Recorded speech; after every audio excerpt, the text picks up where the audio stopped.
Hello everyone, আসসালামু আলাইকুম। আপনারা সবাই কেমন আছেন? আশা করি সবাই ভালো আছেন। আমিও ভালো আছি। আজকে আমি চলে যাচ্ছি আমার চাচাতো ভাই বোনদের বাসায়। ওদের সাথে একটু আনন্দ করব, মজা করব। তো আরও অনেক জায়গায় যাব। আপনারা ভিডিওটা দেখতে থাকেন, তাহলে বুঝতে পারবেন কোথায় কোথায় যাই। তো লেটস স্টার্ট। তারপর আমরা গাড়িতে উঠে বসলাম।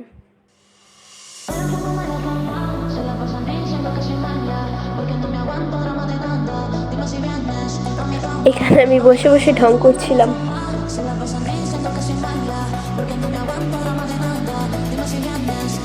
তারপর গাড়ির মধ্যে একটু ভিডিও নিয়ে নিলাম আশেপাশের।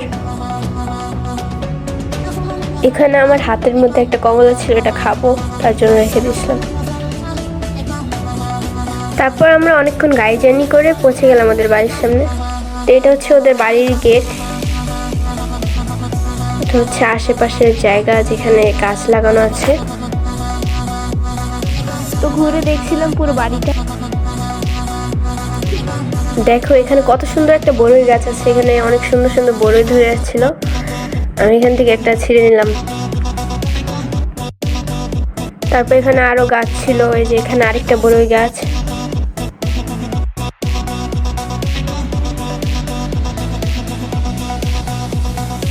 এখানে একটা লাউ গাছ আছে, ওই যে একটা লাউ ধরে আছে।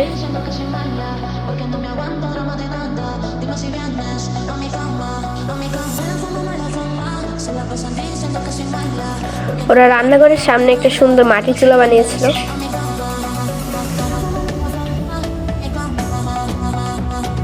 এটা হচ্ছে ওদের রুম। তারপর আমরা খাওয়া দাওয়া শেষে এখানে বাইরে ঘুরতে গিয়েছিলাম। তো এই জায়গাটা অনেক বেশি সুন্দর ছিল। এখানে একটা নদী আছে, তোমাদের দেখাবো। এখানে ফুলগুলো অনেক সুন্দর ছিল, তাই ভিডিও নিয়ে নিলাম।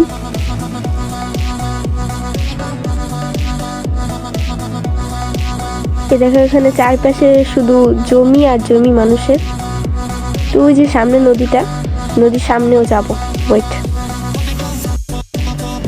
আরও অনেক জায়গায় যাব। তোমরা ভিডিওটা দেখতে থাকো, স্কিপ করবা না একদম। আর ভিডিও শেষে তোমরা কমেন্টে জানাবো আমার ভিডিওটা কেমন হয়েছে। এই যে ওই নদীটা। তারপর আমরা ওদের বাসা থেকে ঘুরে টুরে জাহাঙ্গীরনগর বিশ্ববিদ্যালয়ে চলে আসলাম। তো ওই জায়গাটা অনেক বেশি সুন্দর ছিল, গাছগাছালি দিয়ে ভরা ছিল।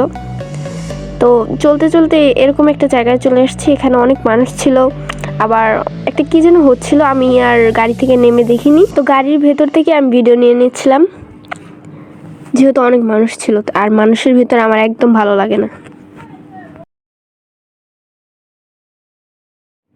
তারপর ওইখান থেকে বেরিয়ে আমরা একটা জায়গায় চলে যাচ্ছিলাম। জায়গাটার নাম সম্ভবত স্মৃতিসৌধ। তো ওইখানে যাচ্ছিলাম। ওইখানে যাওয়ার পর আমরা দেখতে পারি যে অনেক মানুষ, মানে অনেক মানুষ, বেরোনোই যাচ্ছে না, আবার ঢুকাও যাচ্ছে না। তো সেইখানে না যেয়ে আমরা অন্য একটা রিলেটিভের বাসায় চলে গিয়েছিলাম। সেখানে যাব, তাই মিষ্টি নেওয়া হচ্ছিল এখানে। মিষ্টিগুলো অনেক মজা ছিল, তাই আমাদের বাসার জন্য মিষ্টি নিয়ে এসেছে। এই যে দেখো, আমি একটা মিষ্টি তোমাদের দেখিয়ে দিলাম। এতটুকু ছিল। তোমাদের যদি আমার ভিডিওটা ভালো লাগে তাহলে অবশ্যই একটা সাবস্ক্রাইব করে দেবে এবং লাইক দিয়ে আমার পাশেই থাকবে। তো আর কিছু বললাম না, তোমরা তো সব দেখতেই পেলাম ভিডিওতে। আর সুন্দর সুন্দর কমেন্ট করবা। তো আজকে এতটুকুই। আল্লাহ হাফেজ, আসসালামু আলাইকুম।